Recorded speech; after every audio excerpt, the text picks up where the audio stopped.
everyone, welcome back to Sunday Live Trend. Thank you so much guys for tuning in. Well guys, I'm back again with Mzansi Soap Stories and namhlanje ke sikhuluma ngesibongile and the Dlaminis. Finally the cat is out of the bag. Njengoba nazi ukuthi uLuyanda Zwane obedlala indawo kaSibongile uyahamba kulowa mdlalo.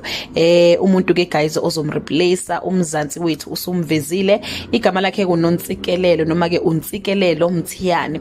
Usasemusha ke la kwindima yezokulingisa noma ke asikamboni emidlalweni ke eminingi edlingisa kuyo, kodwa ke siyathemba ukuthi ke njengoba bemkhethile ke abe production noma ke iproduction yesibongile and the Dlamini show nail the character, but atheke umuntu on natural njengaye ke uLuyanda Zwane. But ke guys, we must not expect her to be Luyanda Zwane ngoba ke ave nizophoxeka mangabe nizofuna ukumenza ukuthi ke afane noLuyanda Zwane. We must just allow her to be herself.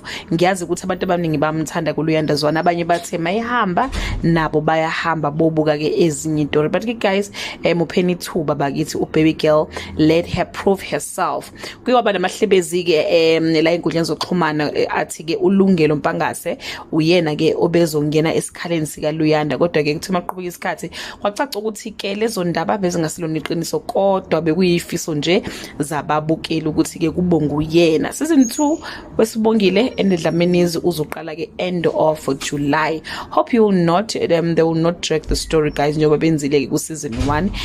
Yeah guys, they've dragged the story kakhulu until like singazi ukuthi kahle where are we going, because we were hoping ukuthi by this time usibongile kanye ke noKwenzo they will have, you know, that relationship, but namanje kusayileyo nto ukuthi usibongile akafuna uyafuna uKwenzo nomalanga yabo. But we are hoping on season 2 guys ukuthi they won't drag the story storyline sabo ngebazi balo besidonsa kakhulu, and okunye we are hoping ukuthi ke sesizodlala ke from Monday to Friday. Ngiyabona ezinye inkulumo ezisho njalo, I'm not sure ukuthi is it true because bedlala ke siphela ke ngo Wednesday. That brings us to the end of this video. Do leave your comment below and share your opinion. Bye.